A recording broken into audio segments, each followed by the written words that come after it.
Good evening, everybody. Ken Rodriguez with NAGP Thursday Night GT1 Racing, coming to you live from Sonoma, California. But before we go any further, please allow me to introduce my co host for the evening, Alex White. Good evening, sir. Hello, how you doing? We're doing excellent. I wish I could say the same for you, unfortunately, tonight. I was half expecting to see a black Lamborghini Diablo out there tearing up this Sonoma track. Well, when I drove here on the pre-season race, it was pretty good. So hopefully get pedals fixed for next week. Should be fine.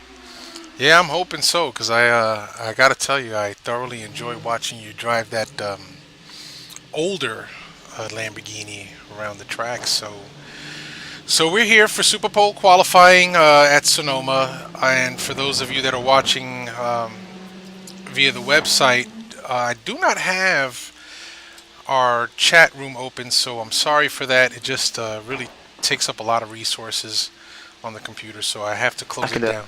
Yep, that'd be great. And so we're here at Sonoma. We're gonna let's see. Do we have a track map? I think we have a track map picture. Sonoma, California. This particular layout is a 12 turn course with some serious elevation changes. I don't know, Alex. Have you had any practice? Have you been able to gauge any opinion of this track? yeah, it's pretty hard to get consistently right, and these guys doing it for 3 hours is going to be very challenging.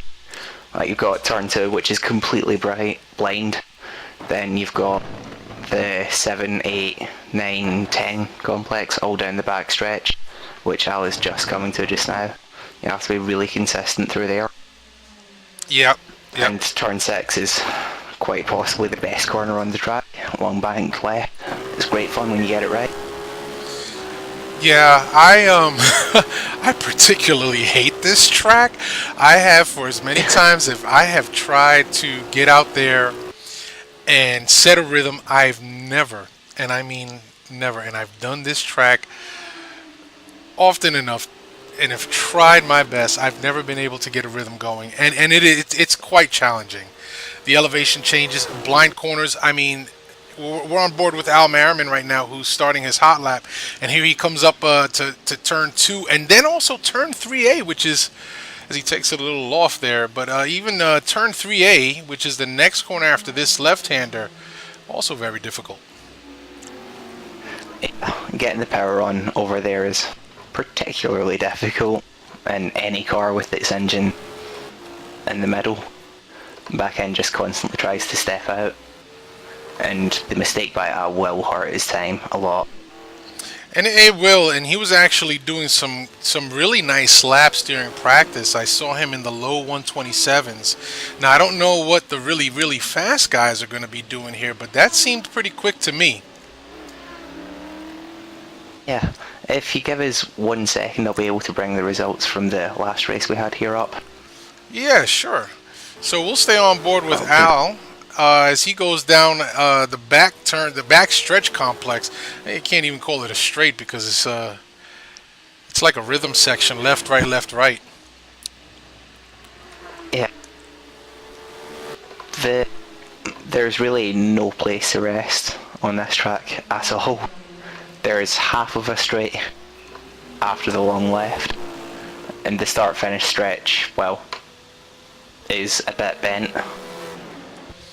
So Al with a 128, he's going to set the early pace with a 128.7. So that's about a 1.5 seconds off of his practice pace. And just a quick note, turnout here is a little bit light tonight because some of the guys have had some work issues and stuff like that, folks. So don't want you to think that the league is suffering. It's not. Just that folks had some real life issues that they had to take care of, and they'll be racing here next week. Next up is Andrew Werner and the Ford GT. A bit late on clicking onto him, but with that, coming up to first sector, 1.25, well 1.5 seconds up on Al's time. The Ford GT should be pretty good round here. Yeah, it's I've tried this at other tracks, never here, but I think I like the Ford GT. I think it's a fairly stable car. You know, when you get the setup, right. Andrew Werner taking that apex real tight. If anything, he probably took a bit too much carb there because he struggled to get the power down. Other than that, the laps looked quite nice. Oh, Even this corner is challenging. Yeah, he's 1.8 seconds up on pole. Well, the current pole time, right? So that's going to be about, I'd say, what's that, low 127s maybe for Andrew Werner as he comes down this little bit of a front. It's like a front short shoot, if you will. Wow, 126.9. 26. Not too bad. I have the fun race results up in front of me, and pole time was a 126.032 for these guys to aim at. Wow, and who set that pace? Some annoying Scottish guy. Oh, I take it was you then, huh? Might have been. Might have Sergio Calderon up there. So yeah. TBR, okay, damn bam. T broke damn bam. I'm still trying to figure that one out. But anyway, so yeah, there's something about flying octopuses in there.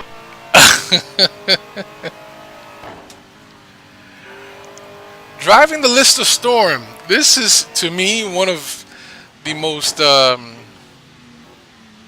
unsightly cars in our car pack.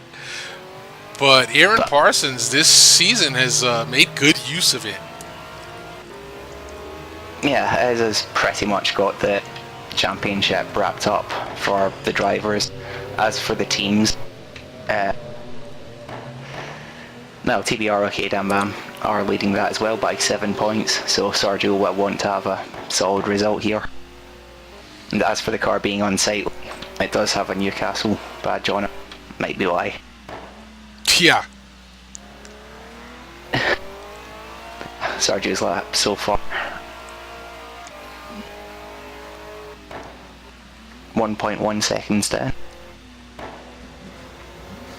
But keeping it clean and tidy through here.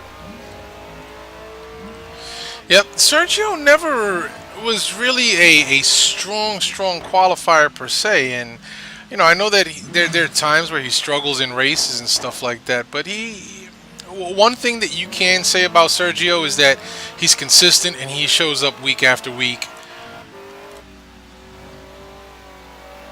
Yeah, he's participating, and right now his team are leading the team championship.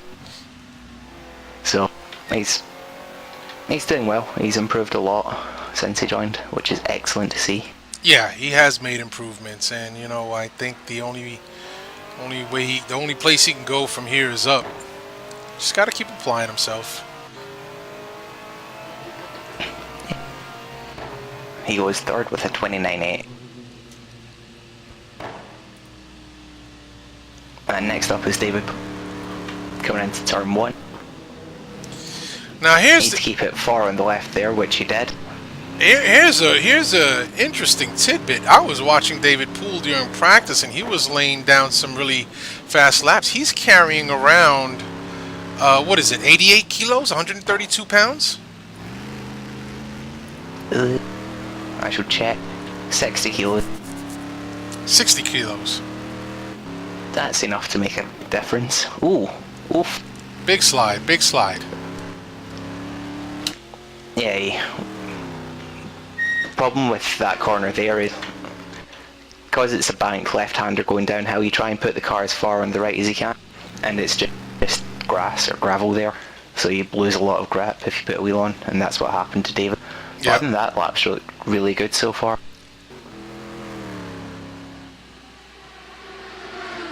So he's coming up on the second sector split right now. 0.3 of a second off the pace. Yeah, 0.3. If he gets a good hairpin, he should maybe get pole. Oh, he lights those Although I'm tires not, up. yeah, he was a bit over keen there and goes to second. So, Matt Taylor up next. Teammate from Monday. That's right. Awesome guy. Yeah, he's made some vast improvements being your teammates in GT2. It's kind of spilled over to GT1 as well. Yeah, well, he was improving before we were teammates as well, so he's certainly getting very good. Have you been working with him extensively, giving him pointers and stuff like that? Oh, broadcaster's curse from Alex. I didn't do it, Matt. It was not my fault. It was all Alex. I'm sorry about that. Yep. Blame your teammate from Monday night. No, you know what? Those things happen. And let me tell you something. For some guys like myself, for instance, Super Bowl can be a bit nerve-wracking, especially when you know you got other folks that are watching you. You're trying to put forth your best effort, and it can happen that you tend to maybe put down a little too much, or you lose a little bit of focus, and that's just what's needed to take you out of contention. But I'm not going to worry too much about that. Even if Matt has to start from the back, he's going to be doing really well. It's a long race, 3 hours around here. I can't fathom driving 3 hours around Sonoma. Yeah, it'll be very difficult to keep concentration. Sorry, not making up words again. Yep. Now here's another driver. We're on board with Aaron Parsons right now as he comes around the last hairpin to start his hot lap. He's also carrying around some weight. I believe I was looking. He was carrying 110 pounds. 50 kilograms. So he's carrying 50 kilos, which is still enough to make a bit of a difference, especially on a track with so many corners like this, no? Yeah. The best places to have weight is where quite fast, where it's not hard, with braking zones that aren't really that hard, but as his lap anyway, it's not too bad so far. Here you want to be as far to the right as possible without going on the gravel, which he does, and he's only a 10th down on Andrew's time. Yep. And so, you know, the track temperature and the ambient, it's pretty optimal right now for some of these cars. I guess, you know, some of the drivers I've heard in the channels during races is that when they're carrying around so much weight, they kind of hope for rain. They say that the weight helps stabilize the car a little bit. Yeah, well, maybe. As I gained a bit of time in the middle sector, this will be close. Yeah, this one will be Taking close. all sorts of curbs there. Boy, oh boy, he was 4/100ths of a second off the pole pace right now. See how he does as he comes across the start-finish line. That was a good hairpin. This is... Oh, he just missed it. That was close.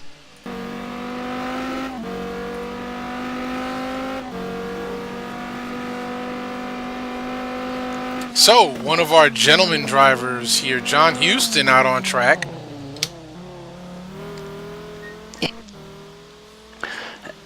The Viper will be horrible round here with all the understeer. Really understeery type of car, huh? Yeah. Well, the steering wheel in that car is just a suggestion of where you want to go whenever I drive it.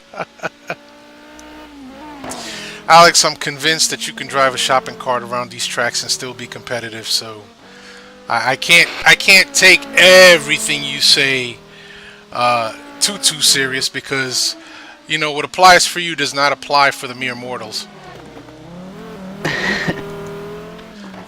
Sorry, facts are just facts, you know, and you're not the only one. You know, we got others, Andres Prado and you know, Chris Moses, folks like that on any given night could be their night. Yeah.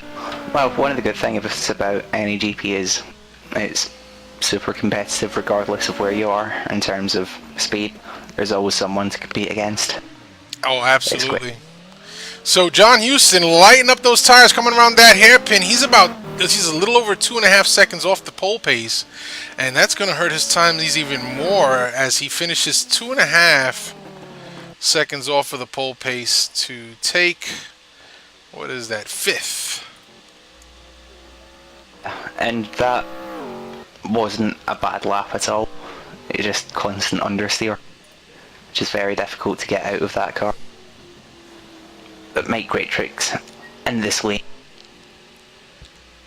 Yep, this is a Pirelli shot Saline SR7, and he is now working his first sector. Whoa, almost loses it there.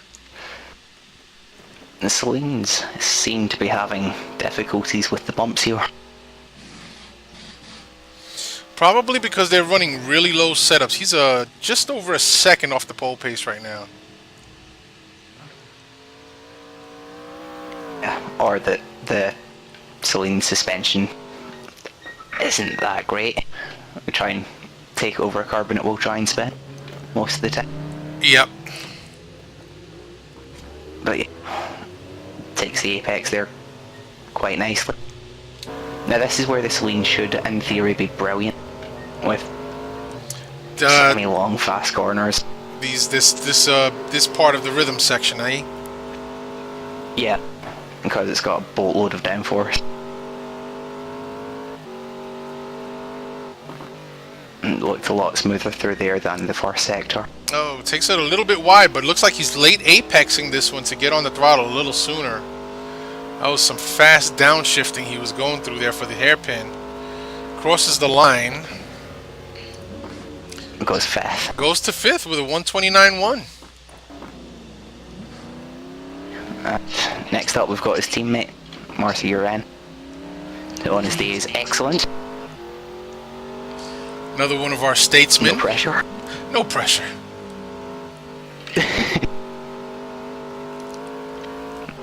I don't know. Yeah, I'm not going to talk up anybody else during the broadcast. Jack calls him one of our senior statesmen. I'm not comfortable with that, but I will call him a statesman.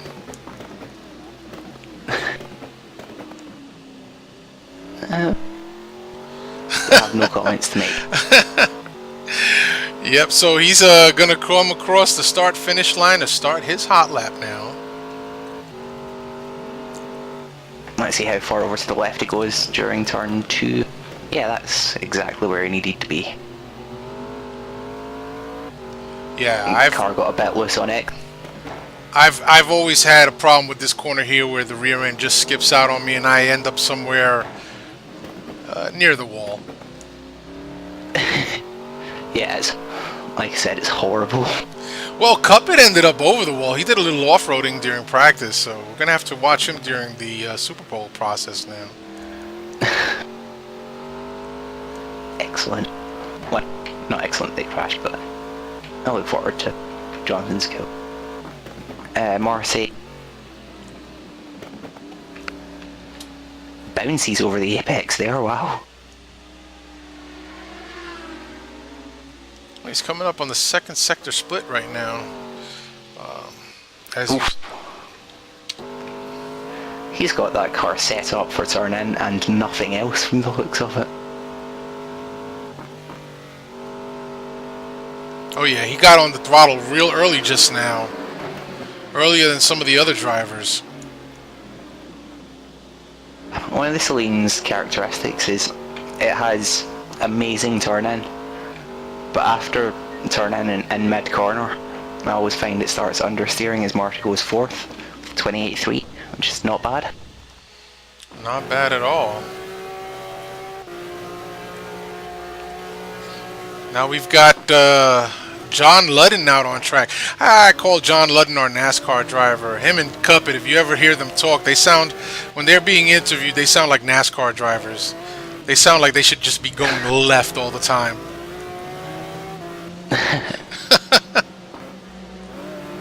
I've raced with John Ludden for years, back in the Gamers Crib days in 2007, which is a while ago. and John's only 2/10 down, or 2.5. Oh, that was a bit wide. He didn't Yeah. get it back in time for the apex though. Oh, yeah, it looks like he overcooked the entry there. Brakes really late for there. Wow.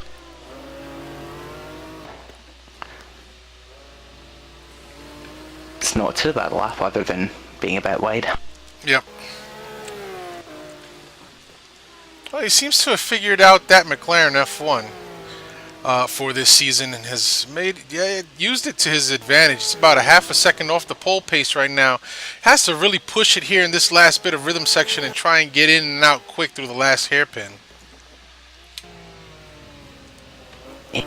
Goes for quite an early apex, and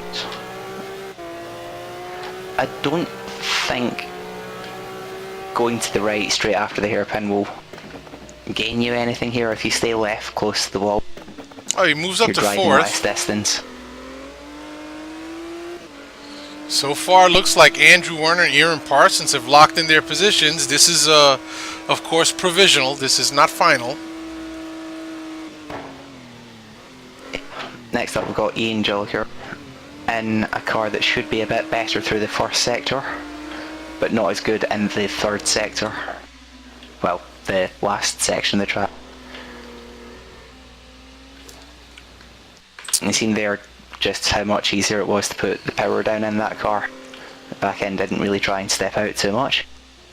Yeah, I was watching Ian during practice, and he seemed to have gotten a fairly decent rhythm with the Aston Martin around this track, and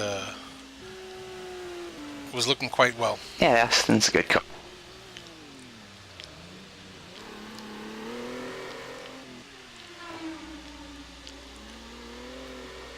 That was a bit too wide there. Other than that, it's not too bad.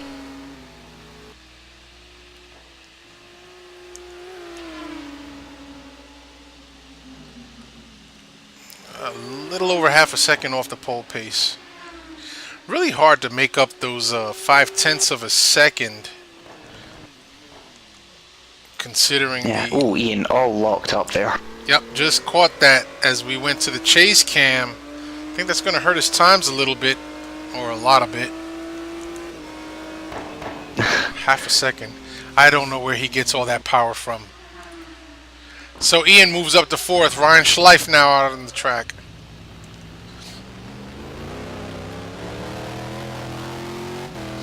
Here's another driver that has made some fairly decent improvement. Yeah. He was on pole a couple of seasons ago at Spa, I think. Yeah, driving the Pagani. I remember that very well, and Jack and I on the broadcast at times would talk about that, and what bit him in the end in that race was his inexperience in running up that far, running that far up with all the fast guys. He's more experienced now. He'll be fine next time. Oh yeah. Ryan Schleif has gained quite a bit of experience, and here's another one that very wide, very wide. Commentators' cars. He's another one who shows up week after week and just tries to do the best that he possibly can. Whoa, takes all kinds of kitty litter there. That would. Yeah, I've never seen that lane before. Nor have I. Stays That on the was really power. good through there though. Yeah, he stood on the power as much as he could. And keeps it as far on the curb as he possibly can.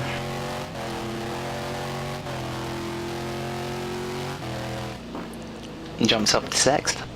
Yeah, it could have been worse. It could have been worse. So we're now on board with Chris Moses. Last but certainly not least, because I think Jonathan Cuppet has a no qual.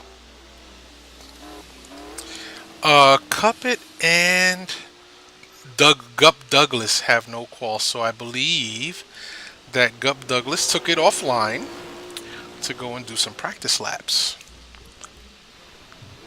and Chris Mosey with a solid first sector. It looks like 3/10 down. 3/10 down. See what he can do here in the middle sector. That was a decent exit from there though. That panel is really difficult to drive. I drove it at Spa. And it was all sorts of bouncy over the bombs. Yeah, I'll bet you it was.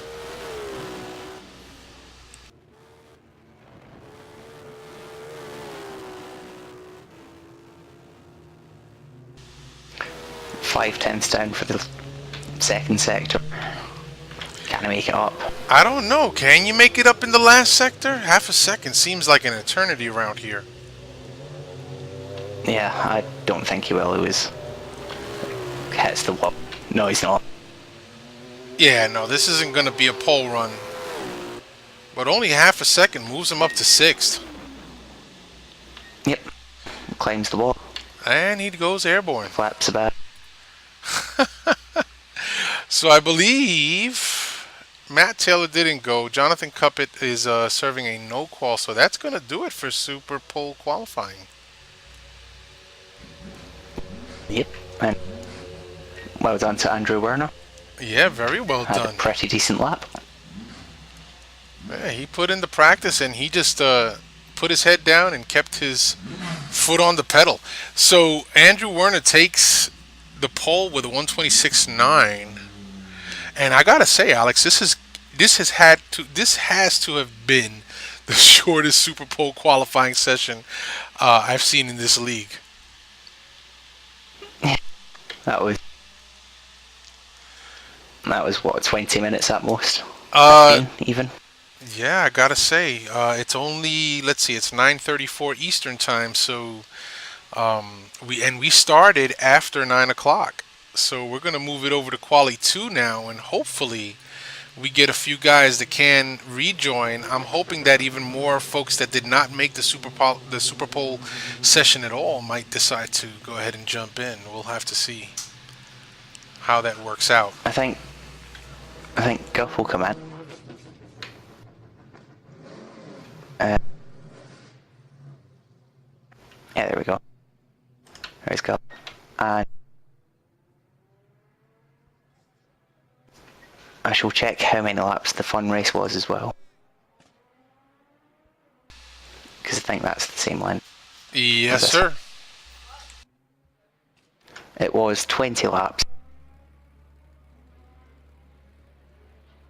With Aaron Parsons winning. Did you just say that Aaron Parsons won that 30-minute dash for the cash race? Yeah, I did. Because the annoying Scottish bloke managed to throw it off. But let me ask you something. Hold on a second. Didn't we have... What happened in that preseason race? Is this what we're talking about? We're talking about the preseason race rhythm section. Certain car just kind of like went off the track and found all sorts of wall. Yeah, some black Lamborghini Diablo went over the crest, lost rear grab, threw itself at the wall. Thanks. I remember that. I do remember that. Thank you for bringing back my shot memory, but I do remember that. Just no worries. So, well, we still have a 30-minute race ahead of us, and it's going to be quite interesting, considering that if half the field that should be here tonight shows up next week, going to have to start a 3-hour race from the back of the pack. That is just challenging for anybody, in my opinion. Yeah. Overtaking here is very, very, very difficult. You can maybe do it at turn 1. Well, no you can't. After turn 6 into turn 7, I think. After the long banked left-hander, go up the straight and into the sharp right-hander there. You can probably do it. Well, I'll tell you what I did see in the fun race or the preseason race um, when we did run here for GT1 early before season 23 started was that a few overtaking maneuvers were attempted at the hairpin, and I don't know if it was drivers doing or if the overtaking opportunity creates it, but it just seemed to have created a blind spot for the car in front where you may kind of see the person coming in your rearview mirror and they disappear and then you don't know just how close they are to you. And there were a few coming togethers at that hairpin. It's going to be interesting to see. For overtaking to work into there, you need, because the track tightens up with pit entrance on the left. Oh well, that was left. It requires both drivers to give each other a bit more room than normal. Right. Yep. And yeah, coming out of that hairpin exit also is a bit tricky, especially if you come out side by side. Yeah. There's barely any room at this track anyway, so it's difficult to give some when you've got it. Well, if you're a driver, say someone like Gregory Myers, who typically runs around the mid-pack, has lately been running a little bit further up front and has been making improvements. But Gregory Myers, who's a past champion, has a knack for driving the fast line. He always takes the fast line away from you. So if you're chasing somebody like that around this track, boy, I can just imagine you're going to be sensing all sorts of frustration. Yeah. There's some people that'll give you room and let you pass without too much difficulty, and then there's some that will fight pretty much to the death, and it's excellent fun. To the death. Yeah. Also, because I'm looking at Jonathan Cuppert right, it's a requirement of mine that I see Viper dominance for him. So Viper dominance for Jonathan. Viper dominance for Jonathan Cuppert. But he's not driving a Viper tonight. I know. Ooh, Andrew Werner gets close to Marty, I believe that was. Marty or And Raytrix? yeah, and someone's just died. I mean, left. Oh boy, that just kind of sucks. Yeah, I'm not sure who it was. Well, let's take a look and see. And well, Cuppett's still there. John McIntyre did join. Taylor's there. Calderon's there. I am not sure who we lost. I'm sure I'll figure it out at some point.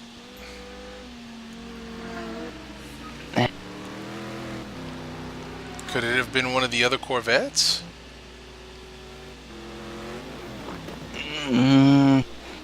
No. Oh, actually, no. Ryan Schleif is there as well. Yeah. There's Jonathan Cuppert there in the vet. Both Al and Chris are there. Yep, not sure who dropped. Oh well. That's a tough break because, you know, our warm-up sessions are locked and the race sessions are locked, so they have no chance of getting back in. Yeah.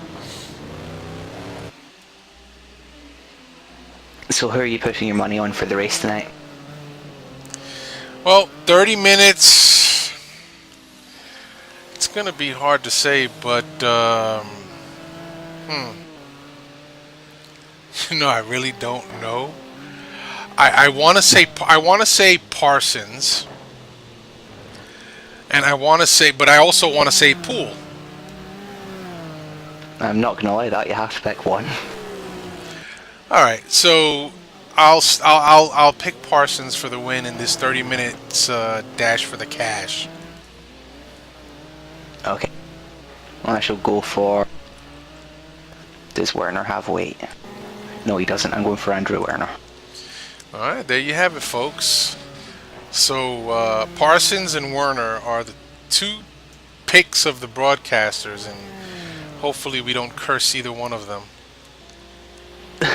Also, you'll notice that both of our picks are on the front row as well, because overtaking is so difficult here. Yeah, you know, that's funny. I didn't think of it that way, but you're absolutely right. But given the technical nature of this track, I'll tell you this much: any one of these front runner drivers loses focus even for a second, Alex, man, you know that's fair game for anybody who might be trailing them around the track. Yeah. If the guy in front makes the mistakes, the person behind will gladly take the positions for no cost at all. Yep. So we're just about winding down the warm-up session right now. 20 seconds left to go, and so most of these guys are practicing their pit ins and their starts and their just last minute warm-up laps. And so the pit in on this track, I just want to take it back to the track map real quick. Hang on one second. Where did I put that track? Oh, there you are. Okay. So the pit entrance is actually down the back stretch. Is that correct? Yeah, it's on the left-hand side before the last hairpin. That's right, and that's your entry. So, boy, you know, running through the pit lane, going around that hairpin, you probably lose so much time to the folks that are out on the racetrack. But you know, 30 minutes. There's no pit stops tonight. We don't have to worry about that. But next week's going to be that's going to be a different story. Yeah, and anybody that's in a fuel economy car, Aaron and John Houston and Sarge will have massive advantages over those that aren't, especially over a 3-hour race. Well, I do remember last season when Brad Maris and Andres Prado had teamed up and were driving those Vipers, and in the last race of the season, they stretched the mileage of the gas in that car. So I know that car has the capability of going a very long distance. So we switched over to race. On to the race session. Yeah, in you first want place we've got Andrew Werner. Second.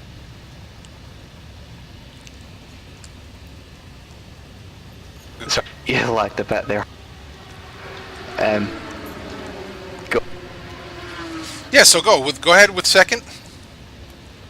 Alright, Aaron Parsons in second, David Paul in third, Ian Jolliker in fourth. Fifth position is Chris Moses. Yep. Ryan Schleif will start sixth, Marty Uren in seventh, Al Merriman in eighth, Mike Greatrix with a great showing in ninth, John Houston will start 10th.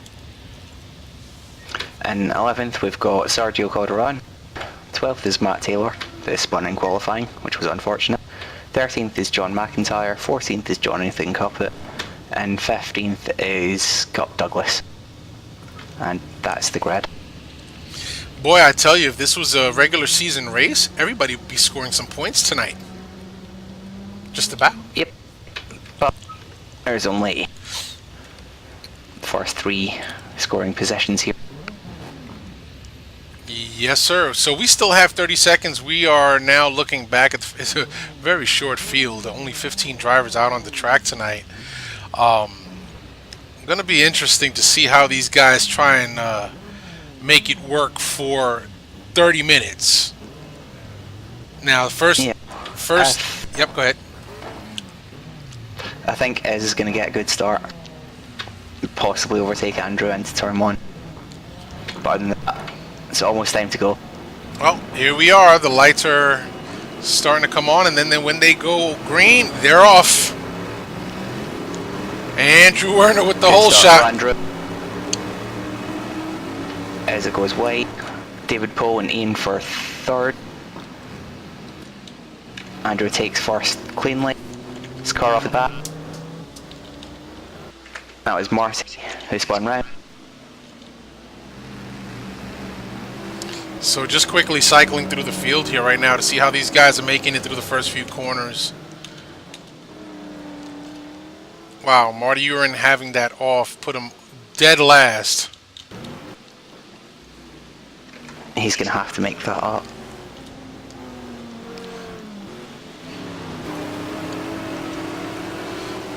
So we just quickly jumped on board with Ian Jolicoeur up front. He's currently running fourth, and Aaron Parsons losing that second starting spot to David Poole. Not that it makes much of a difference, because for next week's feature race, he is going to be starting second.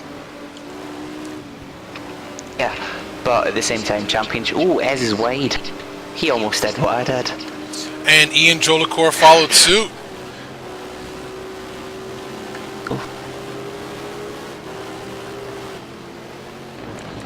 Now Chris Mose is in fifth, trying to make up all kinds of ground on Ian Jolicoeur, but he starts to spin his tires coming out of the hairpin and watches Ian sail off into the sunset.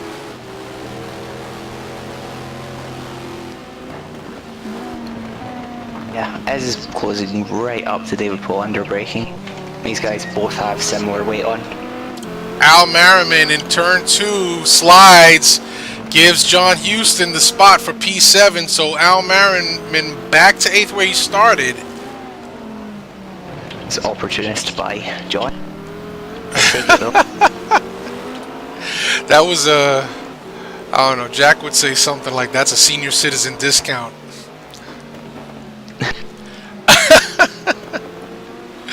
Mike Greatrix has already got back past Jonathan. Mike Greatrix running in 9th, Sergio Calderon in 10th, Matt Taylor, John McIntyre, Gup Douglas, Marty Uren, and Jonathan Cuppett. So Marty Uren, after having suffered a spin, we're jumping on board with him right now as he takes these apexes really tight, trying to make the best of it. Whoa, and we have Matt Taylor taking it off in a very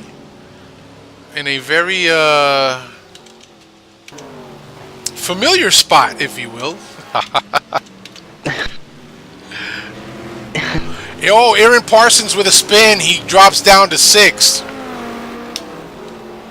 Oof. John Houston on the outside of him. Is he going to lose another one?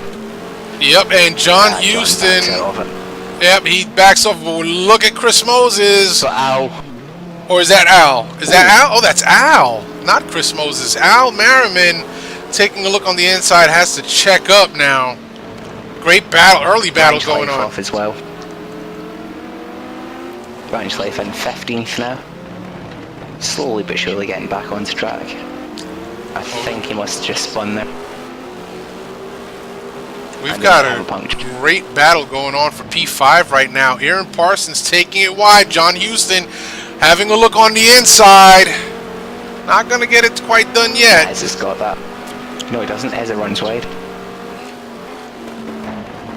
Well, it looks like the weight that Aaron is carrying right now, with a little bit more fuel than qualifying fuel, is having some sort of effect on the car handling. I do have to say that John could have overtaken Ez twice there if he'd been a bit braver. And you know what? Up front, we've got a 4-way battle for that lead. It's let's see here. It's Andrew Werner, David Poole, Ian Jolicoeur, and Chris Moses. Yep. Ian with his lights on saying, "Yeah, I want past now." Never understood why. Oh, Poole slides it. Ian slides it too. And that's uncomfortable into there. Someone's going to contact someone. Oh wow, they all kept it clean. Nice.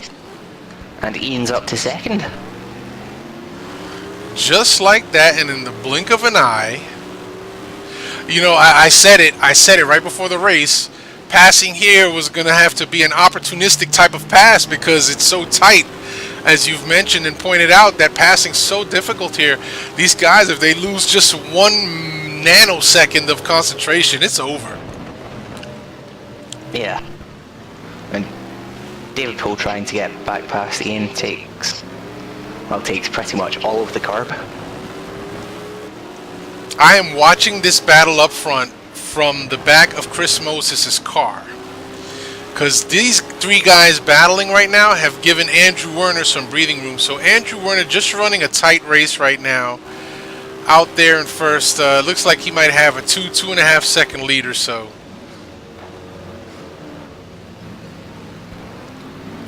Oh, it's coming up on 1.5. It's a bit closer than 2. Oh, it does set a new fast lap. The race 1:28.1 there. See, right now all Andrew needs to do is keep it clean and tidy for the rest of the race, and he doesn't need to worry about anybody else. That's it. Just drive his race cleanly and quickly. That's it. But this three-way battle, let's go a little further back right now. Is Aaron Parsons still into the wall? Aaron Parsons still in 5th, being hounded by John Houston. I think John Houston might be content with just being in 6th, but come on, John. You said it yourself in Ventrilo a couple of weeks ago. You need to learn to be a little more aggressive, so go out there and stake your claim. Al Merriman in P7 dropped back just a little bit. And now Greatrix is up to 8th. Sergio Calderon to 9th. John McIntyre driving that Ferrari in 10th. Marty Uren makes his way up to 11th. Still not where he wants to be. Yeah, it's better than where he was after he had the spin. And Matt Taylor now seems to be having all sorts of trouble right now, just trying to get those apexes clean. Jonathan Cuppett back to 14th and Ryan Schleif in 15th.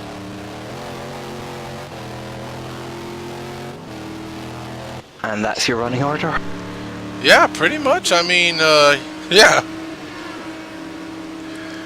But Ian Jolicoeur right now looks to be battle for 9. John McIntyre up the inside of Calderon. Side by side into 1. Oh, they touch. Oof. They touch. They touch. Ooh. Calderon closing the door saying, that wasn't clean. And they got Marty Uren all over them. So now Marty Uren is going to capitalize here. I see it. I feel it. I smell it. I sense it. I predict it. It's a weird thing to be smelling. But yeah. You can smell an overtake.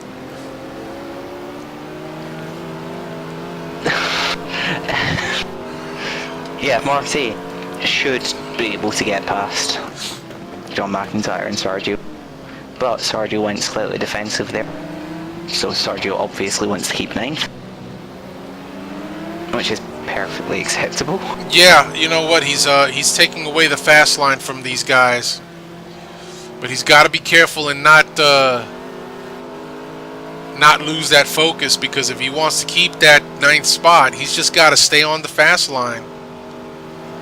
Martin might have a run at John. No, he doesn't. He got on the power too early. And that's a bit far back. Oof.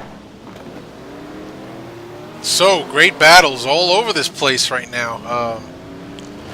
Matt Taylor, I believe, is a lap... No, he's not a lap down. He's running 13th. Jonathan Cuppett. John McIntyre up the inside of Sergio again. Side by side into 2. John McIntyre going for the up and under, but can't get the power down. Yeah. Folks, we're trying to bring you all the action right now. This is one of the closest battles on the track. I'm going to leave Alex on that battle. Going to move up the field a little bit now to see what's going on with John Houston and Aaron Parsons. They're separated quite comfortably, so Aaron seems to have found his groove, and now Chris Moses battling with David Poole for that P3 spot, and they've caught back up to Aaron Parsons, so now it's a three-way battle. Oh, 3 of them run wide.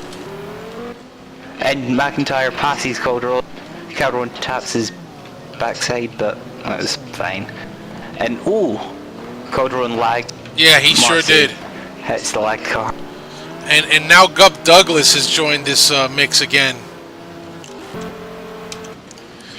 Marty again having all sorts of oversteer.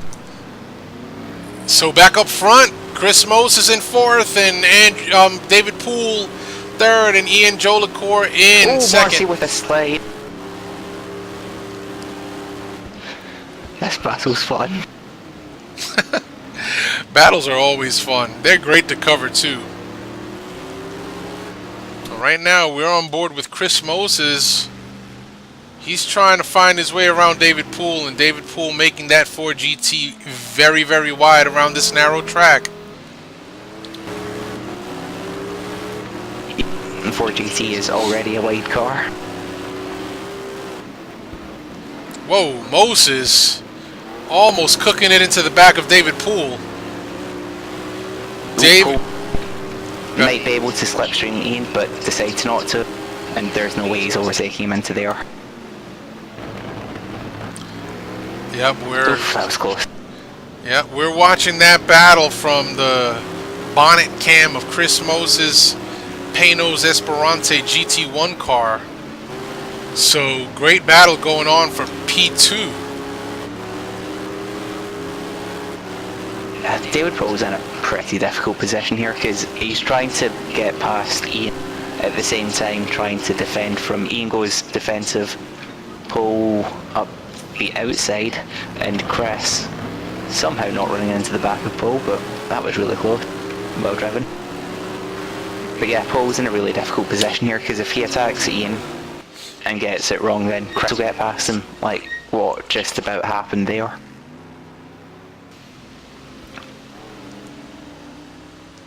So Chris, yeah, I was gonna say Chris Moses pulling up on Poole through turn 2, and now through turn 3A, they start making their way into the second sector of this track.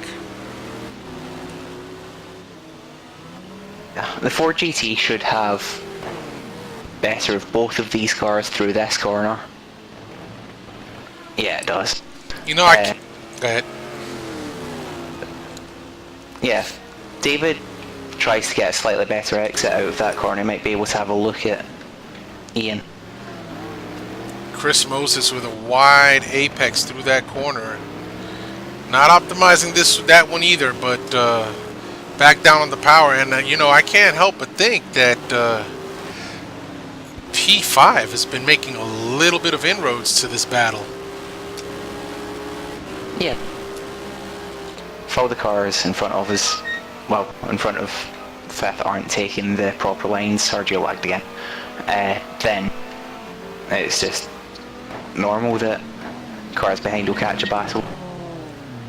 Yeah, this has allowed Aaron Parsons to make some progress here and catch up to that battle that's raging on up front.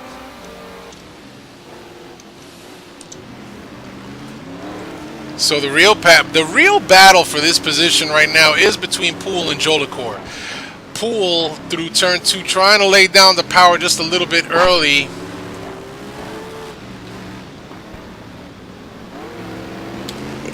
I think Pole's taking a bit too much carb.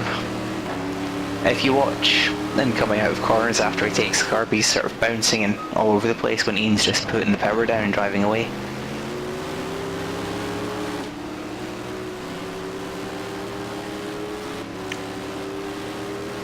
Chris is closed up to Poole a bit there.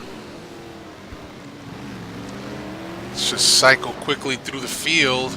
Your leader, Andrew Werner in P1, Ian Jolicoeur, David Poole, Chris Moses, Aaron Parsons, John Houston right on the tail of Aaron Parsons, Al Merriman in 7th, Mike Graytrix 8, Johnny McIntyre in 9th. He's catching Mike Graytrix. Marty Uren in 10th, Sergio Calderon in 11th, Gup Douglas in 12th, Matt Taylor 13th. Cuppin in 14th and Schleif in 15th. That's your running order. So what did we almost Chris miss? Just ran really, really wide in the second to last turn and gave up about 6-7 tenths of a second to Poole. So that allows Jolicoeur and Poole to pull away just a little bit to ensue their battle for P2. But you know, I'm starting to see what you were saying, that Aston Martin should be, it seems to perform really well around this track. Yeah, see how, well, slidey, for lack of a better word, Right. it was over the crest there. Poole maintaining a tighter line around that bend, trying to make up some distance, but Joe LaCour getting the power down sooner. That Marcy's got past Sergio. He's now gonna try and catch and pass John McIntyre.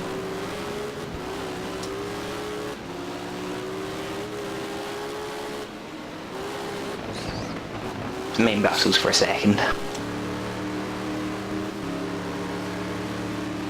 Yeah, we're still on board with Poole right now, still looking ahead.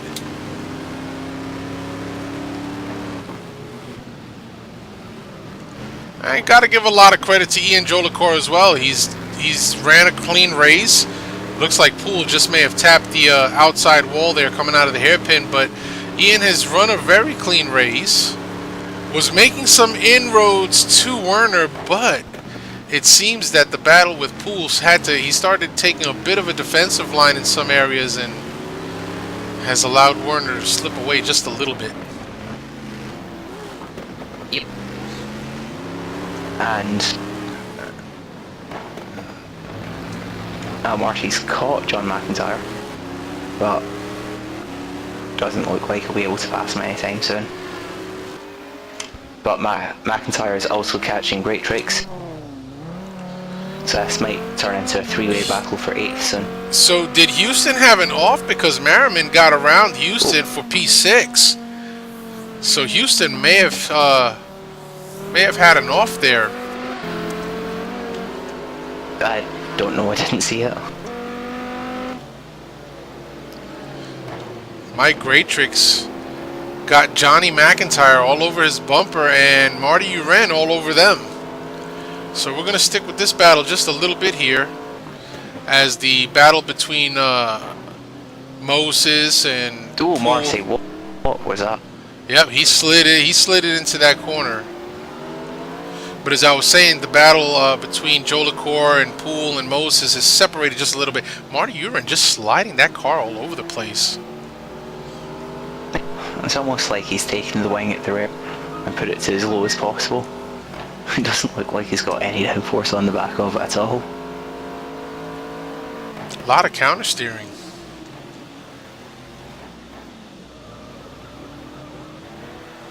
Sergio's... It may look good, but it's not the fastest way to go around a track. Yeah, no, it's not. But Sergio tonight, Alex, having some serious lag issues. It's never comfortable when you're around somebody that has that. Yeah, no, not at all. Sergio, if you're running vertical sync, don't run it. Just some advice. Marty again on the back of McIntyre. Might be able to get a better exit through there because McIntyre went a bit too hot on the way in.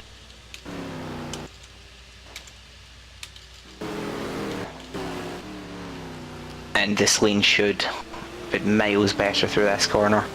Marty going for a pass I've never seen before. Matt And Taylor takes a doesn't DNF.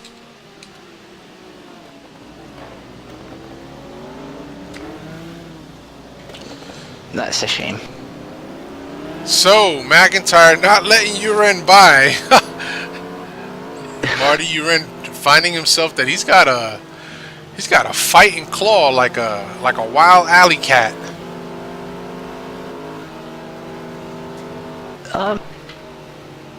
Yeah. Oh, Marty could Yep. do it here He might if he outbreaks and... Nah. Very precarious. Oh, he's on the inside. Who gets the power down first? Marty's got it. Yeah, it looks like advantage goes to Marty, but whoa. Wall. John McIntyre not letting him get too far. Ay, ay, ay, ay. Yeah, it's Marty's possession. Marty with a slide, though.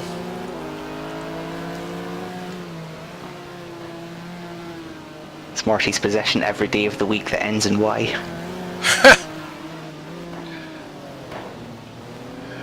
So now Marty Uren takes that 9th position. He's got his teammate Mike Greatrix just ahead of him. Wonder what the team orders are for the night. Might be team orders. Oh, Ian with a slide. Yeah, we just joined that battle But it's again up fine. front, and whoa, Chris Mosey's Moses very close. nearly tapping the bumper of Poole. Had he gotten a clip of that, that would have spun Poole right around. Yep.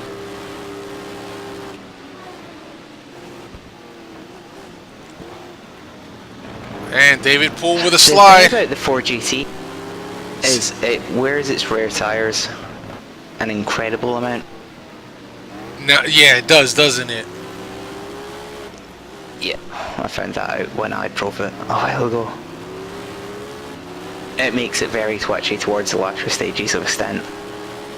So you need to set up in anticipation of that. So the best way to set up that car is to have a car that feels a bit horrible and understeery at the start, and it will come to you a bit.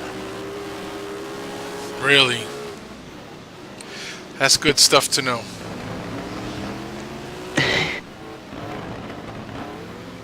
Yeah. So this battle's still raging on right now up front for P2.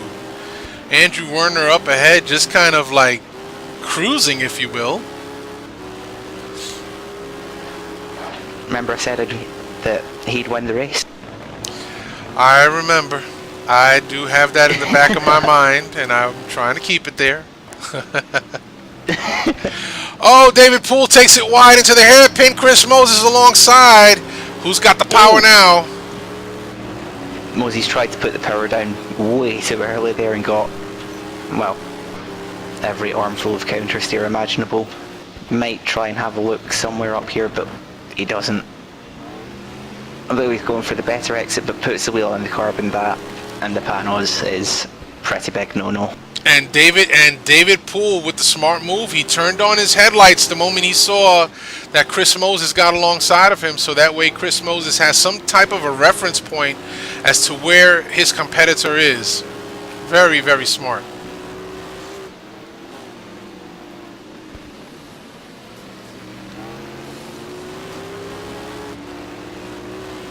Actually, yeah. Never thought of it in any way, shape or form like that. Yes, sir. It makes perfectly good sense to do so.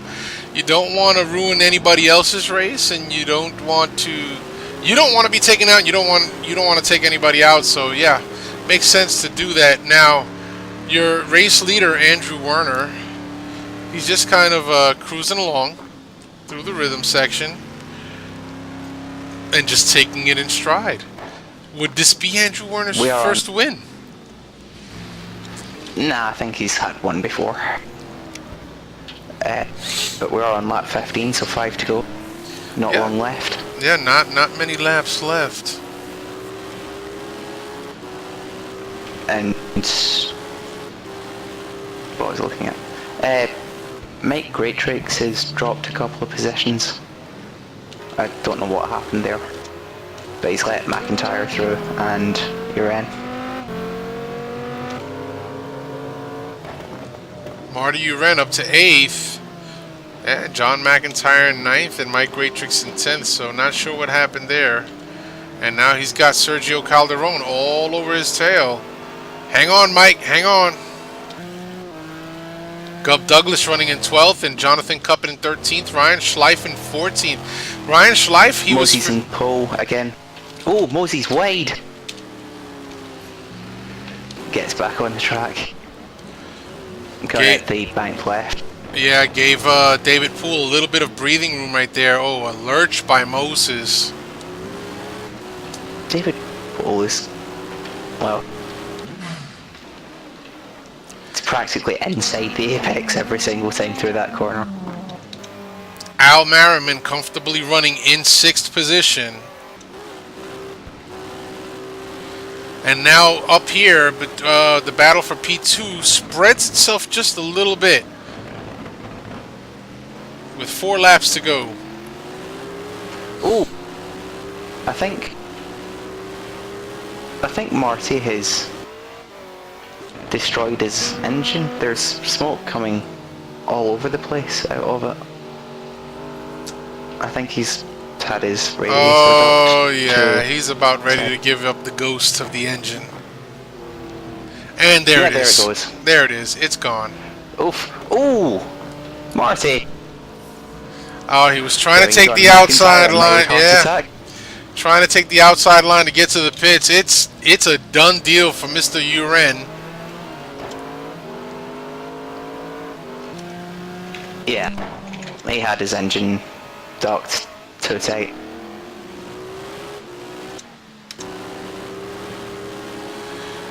And so, with just a couple laps left to go, folks, let's take a look here. We're currently running lap 17. So what's that? We got 3 laps to go. Soon to be lap 80. Andrews. Joe Andrew doesn't make a mistake. He's got it won. Yeah, no, he's driving a brilliant race here tonight. Jolicoeur finding the kitty litter through the... Oh! Mark Cress. Chris Moses nearly taking out David Poole. That's the second time tonight. Very, very, very close racing. Yeah. It's not like Chris to ever run into the back of somebody. Although he has done it to me once. Shocking bit of driving. Yeah, not typical of Chris for sure. No. He's really good. He's really little brilliant to race with. Yeah, he sure is. So I guess Chris Moses is just trying to better his position at this point. Figured if he can get up on the podium, you know, that's another point for PMR Racing. Yeah, ooh, that's... David Poole just slammed the door right in Chris Moses' nose. If Chris is good here, he might be able to get up and under, or just go straight for the outside. Oh, that's close. Oh, that's really close. Yep, they are battling. Advantage to Poole, though. However, he took the inside line away from Chris Moses. You cannot follow people through here. It's impossible. Chris proving that for us. Yep, better to just back off, get your bearings about you, and get right back into it. And to think, Alex, they got to do this for 3 hours next week. It's going to be horrible.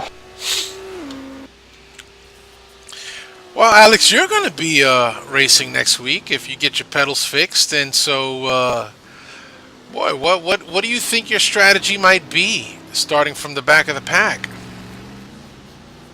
3-stop, overtake people, or attempt to.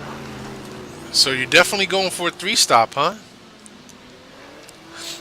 Yeah, there's no way he can get a 2-stop to work. But Chris is lighting up the tyres in every way, shape and form. Yep, we are It's pretty cool. jumping back on board with Chris Moses. Now, correct me if I'm wrong, but this should be... Is this the last lap? Is Andrew Werner going to come around and take the checkered? Maybe? I think it might be, actually. Yeah, it looks like it.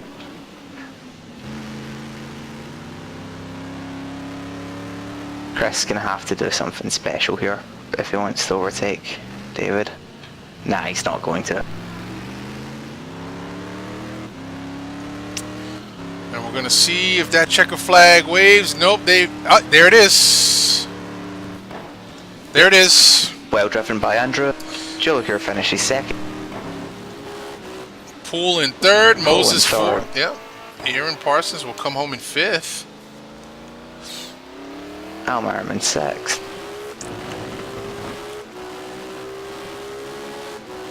John Houston seventh.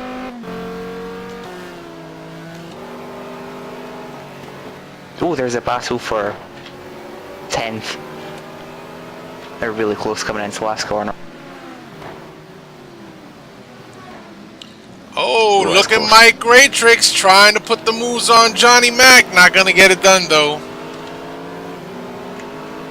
Johnny McIntyre finishes 8th, Greatrix 9th, Calderon in 10th, Cup Douglas and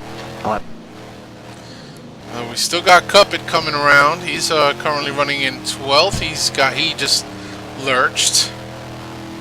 But Cuppet will finish in 12th. Ryan Schleif takes it off. He'll finish 13th. yeah, Schleif is finished. He's already finished. Jonathan drifting round the last corner. They're going to have to get this figured out before next week. It's 3 hours long, guys.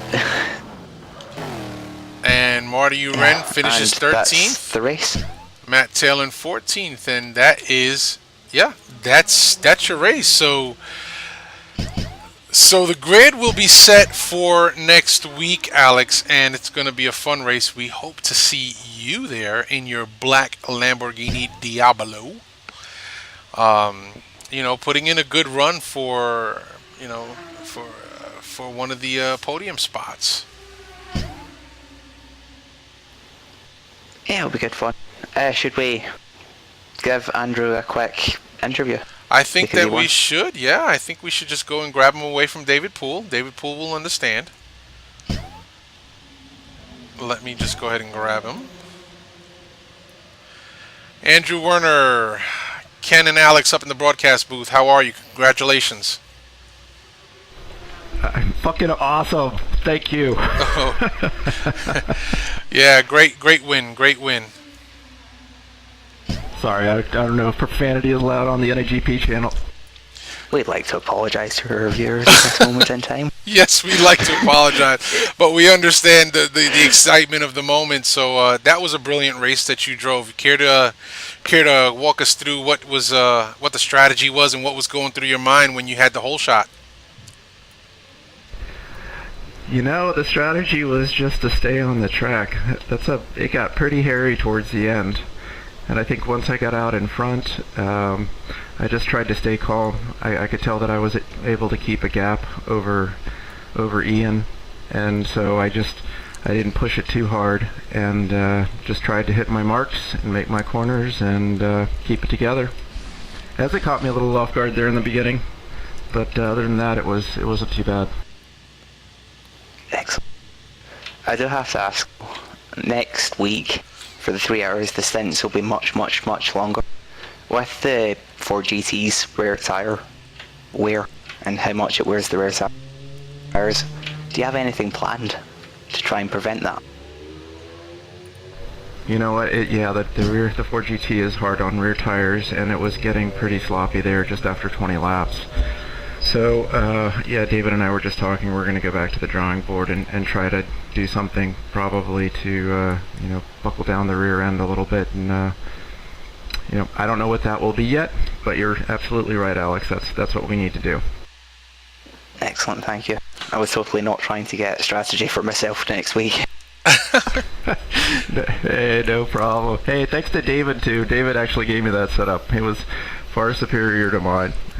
So yeah, thank you to my David. teammate. Yeah, David's an excellent setup guy. I have tapped him for help before, especially with Spa, and I gotta tell you, he just has the intricacies nailed down on some of these setups, and really good partner to have for sure, Andrew. And just to let you know, you were Alex's pick to win tonight, given the performance that given the performance that you had during qualifying, to be able to go out there and lay it down like that in one lap, knowing that everybody's watching you, no pressure, right? Yeah, I have to say that was a good pick by Alex, and you certainly deserve the win. Well, thanks. Yeah, it's kind of, once you get out in front, it's hard to pass. I think had Eza pulled me at the beginning, he would have, he might have taken it all the way. But since I got out in front, I was able to keep it together. Thanks, Alex. Thanks for your vote of confidence. No worries. Also, if you were to finish in the same positions you did tonight, next week, and you might maybe have a shot at the team championship. Not sure. Really? But Yeah. I crashed out of the last 5 races, and I missed the last race, so we'll see. Well, hopefully you will not crash out of next week's feature race, and you will do just as well as you did tonight, or near it, because the championship race in GT1 is very, very heated, and it's contested right now. So, the points that you're gaining tonight for the team, considering that only the top three will gain any types of point, and then you get the extra point for pole, certainly going to help the team championship. The fight for the team championship. So we're looking forward to that. It's gonna come down to the wire. Yeah, well, we're looking forward to it too. It's going to be tough though. That was not. I'm sweating. My t-shirt is soaked through. I can't imagine what it's going to be like to do it for 3 hours. Well, listen, congratulations again. I'm going to go ahead and put you down there with your teammates so you guys can finish your conversation. He's actually in the Saturday channel, so I'll drop you there. Andrew Werner, ladies and gentlemen, your pole sitter and race winner for the 30-minute qualifying race tonight here at Sonoma. Thanks again, Andrew, for coming up here and taking a few minutes to speak with us. Yeah, thanks guys. Thanks for doing the broadcast. Can't wait to see it. Yep, absolutely. Cheers, Andrew. All right, cheers. So there you have it, Andrew Werner. So Alex, next week, 3 hours. I am still looking for a co-broadcaster. I'm not sure if my regular co-host, Mr. Jack Ivy, will make it. Jack Ivy has some, he's got some business that's going on. So we wish him well in everything that he's doing. We hope that his business is uber successful, make $1 million, and kindly send me $100,000, Jack, if you're watching this. And Alex says if you can just send him enough for a lobster dinner, he'd be happy with that. so no, but for Alex White and myself, I'm Ken Rodriguez, and we want to thank you for watching, and we'll see you next week. Cheers, guys.